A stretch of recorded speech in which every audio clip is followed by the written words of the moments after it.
नमस्कार। PMG Hindi novels पर आज सुनिए मुंशी प्रेमचंद जी द्वारा लिखी कहानी कफन, मेरे यानी पीयूष मिश्रा की आवाज में। झोपड़े के द्वार पर बाप और बेटा दोनों एक बुझे हुए अलाव के सामने चुपचाप बैठे हुए हैं और अंदर बेटे की जवान बीबी बुधिया प्रसव वेदना से पछाड़ खा रही थी। रह रहकर उसके मुंह से ऐसे दिल दहला देने वाली आवाज निकलती थी कि दोनों कलेजा थाम लेते थे। जाड़ों की रात थी, प्रकृति सन्नाटे में डूबी हुई, सारा गांव अंधकार में लय हो गया था। घीसू ने कहा, मालूम होता है कि बचेगी नहीं, सारा दिन दौड़ते ही गया, जा देख तो आ। माधव चिढ़कर बोला, मरना ही है तो जल्दी मरे, क्यों नहीं जाती? देख कर क्या करूं? तो बड़ा बेदर्द है बे, साल भर जिसके साथ सुख चैन से रहा उसी के साथ इतनी बेवफाई। तो मुझसे तो उतना उसका तड़पना और हाथ पांव पटकना नहीं देखा जाता। चमारों का कुनबा था और सारे गांव में बदनाम। घीसू एक दिन काम करता तो 3 दिन आराम। माधव इतना कमजोर था कि आध घंटे काम करता तो आध घंटे भर चिलम पीता, इसलिए उन्हें कहीं मजदूरी नहीं मिलती थी। घर में मुट्ठी भर भी अनाज मौजूद हो तो उनके लिए काम करने की कसम थी। जब 2-4 फाके हो जाते, घीसू पेड़ पर चढ़कर लकड़ियां तोड़ लाता और माधव बाजार में बेच आता, और जब तक वे पैसे रहते दोनों इधर उधर मारे मारे फिरते। जब फाके की नौबत आ जाती तो फिर लकड़ियां तोड़ते या मजदूरी तलाश करते। गांव में काम की कमी न थी। किसानों का गांव था, मेहनती आदमी के लिए 50 काम थे, मगर इन दोनों को लोग उसी वक्त बुलाते जब 2 आदमियों से एक का काम पाकर भी संतोष कर लेने की सिवाय और कोई चारा न होता। विचित्र जीवन था इनका। घर में मिट्टी के 2-4 बर्तनों के सिवा कोई संपत्ति नहीं।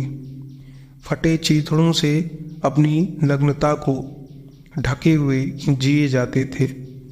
संसार की चिंताओं से मुक्त, कर्ज से लदे हुए, गालियां भी खाते, मार भी खाते, मगर कोई भी गम नहीं। दिन इतने की वसूली की आशा न रहने पर भी लोग इन्हें कुछ न कुछ कर्ज दे देते थे। मटर आलू की फसल ने दूसरों के खेतों से मटर या आलू उखाड़ लाते और भुन भान कर खा लेते, या 10-5 उस उखाड़ लाते और रात को चूसते। घीसू ने आकाशवृत्त से 60 साल की उम्र काट दी और माधव जी सपूत बेटे की तरह पाप ही के पदचिन्हों पर चल रहा था, बल्कि उसका नाम और भी उजागर कर रहा था। इस वक्त वे दोनों अलाव के सामने बैठकर आलू भून रहे थे, जो कि किसी के खेत से खोद लाए थे। घीसू की स्त्री का तो बहुत दिन हुए देहांत हो गया था। माधव का ब्याह पिछले साल हुआ था। जब से यह औरत आई थी उसने इस खानदान में व्यवस्था की नींव डाली थी। पिसाई करके या घास छीलकर वह सिर भर आटे का इंतजाम कर लेती थी और इन दोनों के बेगैरतों का 2 जग भरती रहती। जब से वह आई ये दोनों और भी आलसी और आराम तलब हो गए थे, बल्कि कुछ अकड़ने भी लगे थे। कोई कार्य करने को बुलाता तो निर्व्याज भाव से दुगनी मजदूरी मांगते। वही औरत आज प्रसव वेदना से मर रही थी और ये दोनों शायद इसी इंतजार में थे कि वह मर जाए तो आराम से सोएं। घीसू ने आलू निकालकर छीलते हुए कहा, जाकर देख तो क्या दशा है उसकी। चुड़ैल का फिसाद होगा और क्या, यहाँ तो ओझा भी 1 रुपया मांगता है। माधव को भय था कि वह कोठरी में गया तो घीसू आलूओं का बड़ा भाग साफ कर देगा। बोला, मुझे वहाँ जाते डर लगता है। डर किस बात का है, मैं तो यहाँ हूँ ही। तो तुम ही जाकर देखो ना। मेरी औरत जब मरी थी तो मैंने 3 दिन तक उसके पास से हिला नहीं था। और मुझसे लजाएगी कि नहीं? जिसका कभी मुंह नहीं देखा, आज उसका उगड़ा हुआ बदन देखूं? उसे तन की सुधा भी तो न होगी। मुझे देख लेगी तो खुलकर हाथ पांव भी न पटक सकेगी। मैं सोचता हूँ कोई बाल बच्चा हो गया तो क्या होगा। 100 गुड़ तोल कुछ भी तो नहीं है घर में। सब कुछ आ जाएगा, भगवान दे तो। जो लोग अभी 1 पैसा नहीं दे रहे हैं वे ही कल बुला कर देंगे। मेरे 9 लड़के हुए, घर में कभी कुछ न था, मगर भगवान ने किसी तरह बेड़ा पार ही लगाया। जिस समाज में रात दिन मेहनत करने वालों की हालत उनकी हालत से बहुत कुछ अच्छी ना थी, और किसानों के मुकाबले में वे लोग जो किसानों की दुर्बलताओं से लाभ उठाना जानते थे कहीं ज़्यादा संपन्न थे, वहाँ इस तरह मनोवृत्ति का पैदा हो जाना कोई अचरज की बात न थी।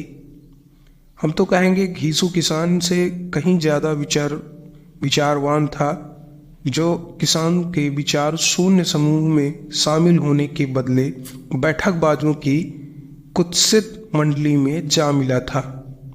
हाँ, उसमें यह शक्ति न थी कि बैठकबाजों के नियम और नीति का पालन करता, इसलिए जहाँ उसकी मंडली के और गांव के सरगना और मुखिया बने हुए थे, उस पर सारा गांव उंगली उठाता था।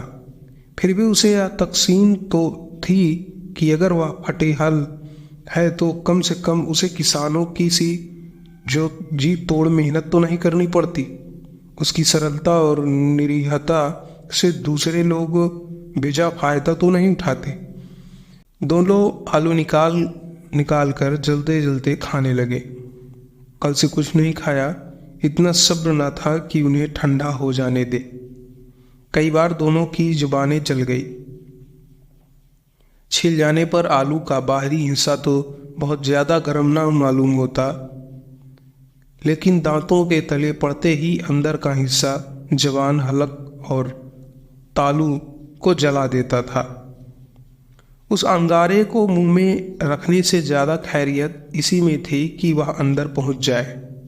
वहाँ उसे ठंडा करने के लिए काफ़ी सामान थे, इसलिए दोनों जल्द जल्द निकल जाते। हालांकि इस कोशिश में उनकी आंखें से आंसू निकल आते। घीसो को उस वक्त ठाकुर की बारात याद आई, जिसमें 20 साल पहले वह गया था। उस दावत में उसे जो तृप्ति मिली थी वह उसके जीवन में एक याद रखने लायक बात थी, और आज भी उसकी याद ताज़ा थी। बोला, वह भोज नहीं बोलता, तब से फिर उस तरह का खाना और भरपेट नहीं मिला। लड़की वालों ने सबको भरपेट पूरियां खिलाई थी, सबको, छोटे बड़े सब ने पूरियां खाई, और असली घी, चटनी, रायता, 3 तरह के सूखे साग, एक रसेदार तरकारी, दही, मिठाई। अब क्या बताऊं कि इस भोज में क्या स्वाद मिला। कोई रोक टोक नहीं थी, जो चीज़ मांगो और जितना चाहो खाओ। लोगों ने ऐसा खाया कि किसी से पानी न पिया गया, मगर परोसने वाले हैं कि पत्तल में गरम गरम गोल गोल सुवासित कचौड़ियाँ डाल देते। मना करते हैं कि नहीं चाहिए पत्तल पर हाथ रोके हुए, मगर वे हैं कि एक दिए जाते हैं। और जब मुंह धो लिया तो पान इलायची भी मिली, मगर मुझे पान लेने की कहाँ सुध थी। खड़ा ना हुआ जाता था, चटपट जाकर अपने कंबल पर लेट गया। ऐसा दिल दरिया था वह ठाकुर। माधव ने इन पदार्थों का मन ही मन मजा लेते हुए कहा, अब हमें कोई ऐसा भोज नहीं खिलाता। अब कोई क्या खिलाएगा, वह जमाना दूसरा था। अब तो सबको किफ़ायत सूझती है। शादी ब्याह में मत खर्च करो, क्रियाकर्म में मत खर्च करो।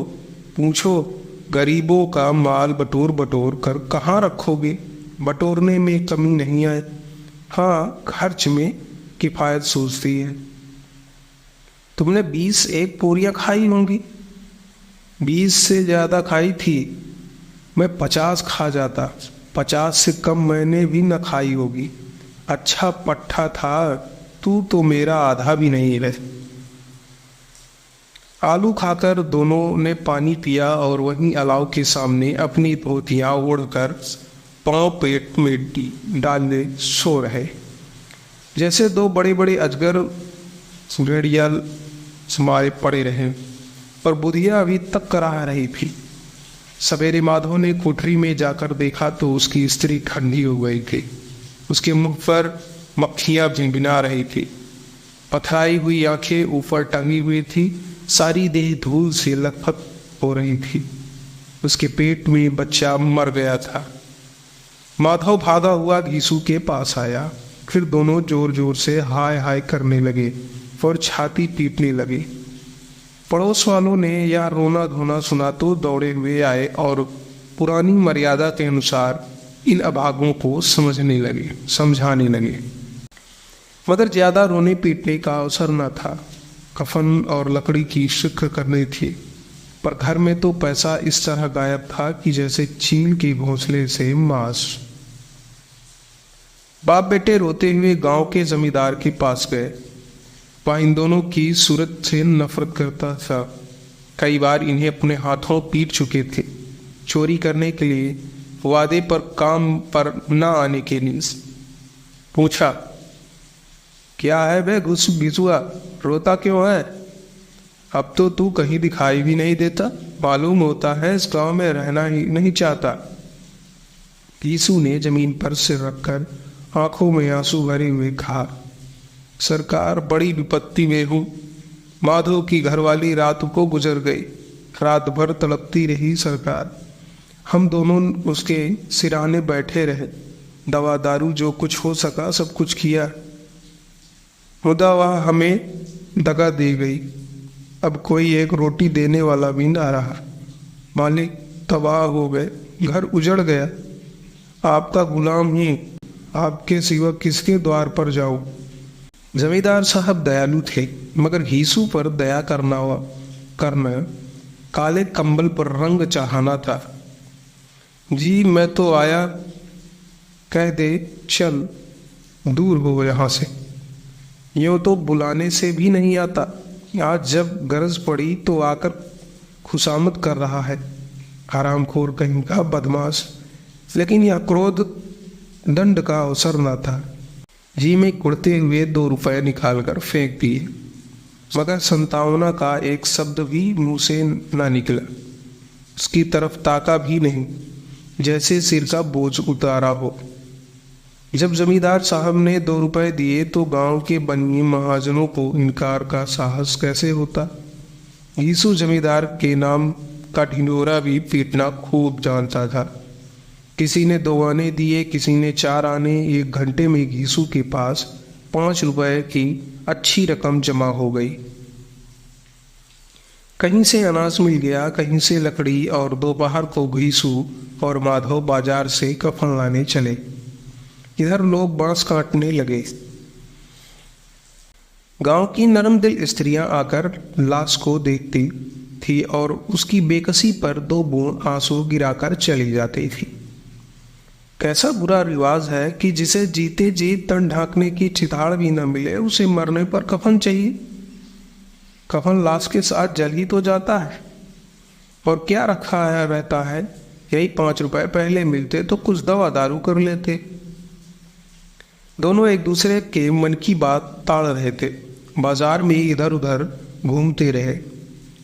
कभी इस बाजार की दुकान पर गए, कभी उसकी दुकान पर। तरह तरह के कपड़े रेशमी और सूती देखे, मगर कुछ जचा नहीं। यहाँ तक कि शाम हो गई। तब दोनों न जाने किस दैवी प्रेरणा से एक मधुशाला के सामने जा पहुंचे और जैसे किसी पूर्व निश्चित योजना से अंदर चले गए।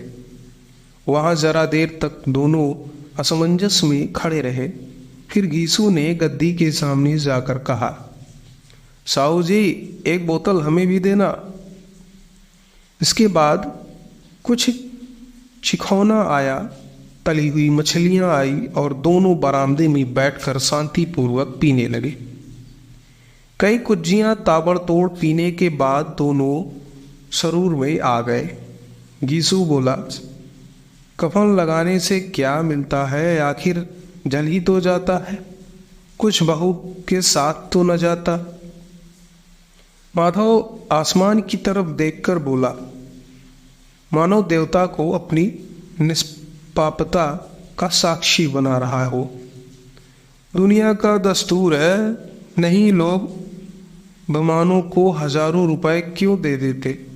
कौन देखता है परलोक से मिलता है या नहीं? बड़े आदमियों के पास धन है, चाहे फूंके, हमारे पास फूंकने को क्या है?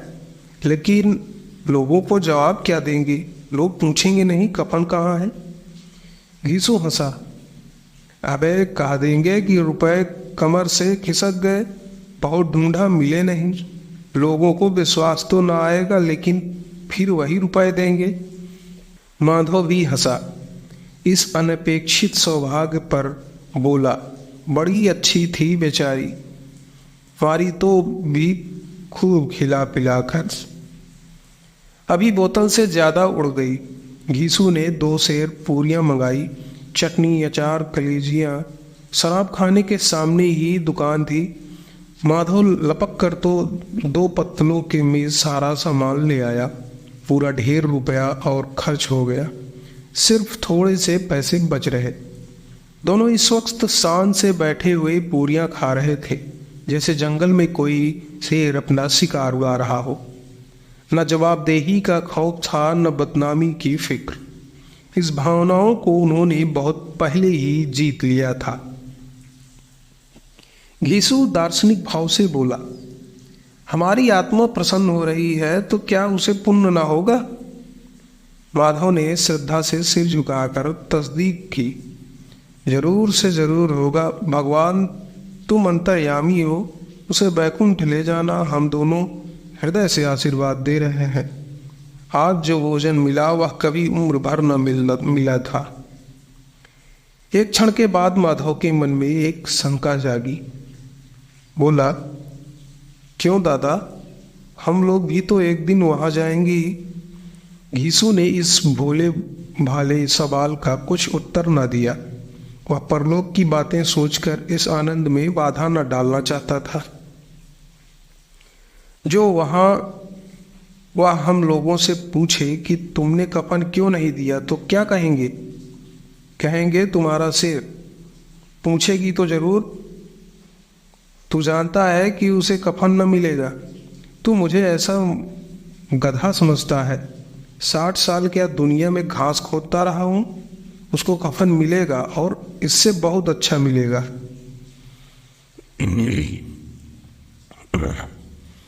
माधव को विश्वास न आया। बोला, कौन देगा? रुपए तो तुमने चट कर दिए और वह तो मुझसे पूछेगी। उसकी मांग में सिंदूर तो मैंने ही डाला था। घीसू गर्म होकर बोला, मैं कहता हूं उसे कफन मिलेगा, तू मानता क्यों नहीं है? कौन देगा, बताते क्यों नहीं? वही लोग देंगे जिन्होंने इस बार दिया। हाँ, अब की रुपए हमारे साथ ना आएंगे। ज्यों ज्यों अंधेरा बढ़ता था और सितारों की चमक तेज होती थी, मधुशाला की रौनक भी बढ़ती जाती थी। कोई गाता था, कोई डींग मारता था, कोई अपने संगी के गले लिपट जाता था, कोई अपने दोस्त के मुंह से कुल्हा लगाए देता था।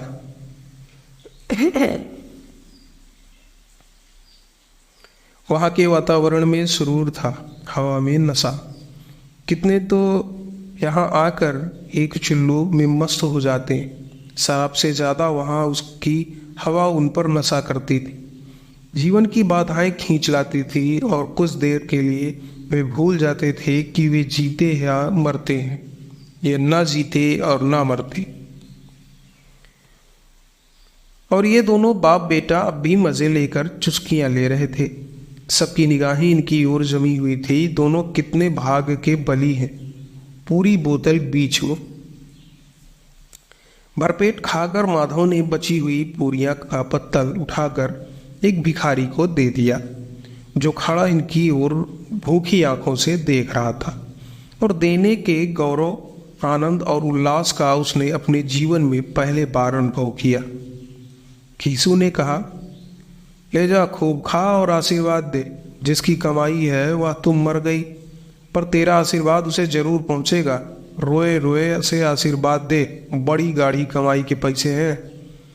माधव ने फिर आसमान की तरफ देखकर कहा, वह वैकुंठ में जाएगी दादा, वह वैकुंठ की रानी बनेगी। घीसू खड़ा हो गया और जैसे उल्लास की लहरें तुम में तैरता हुआ बोला, हाँ बेटा, वैकुंठ में जाएगी। किसी को सताया नहीं, किसी को दबाया नहीं, मरते मरते हमारी जिंदगी को सबसे बड़ी लालसा पूरी कर गई।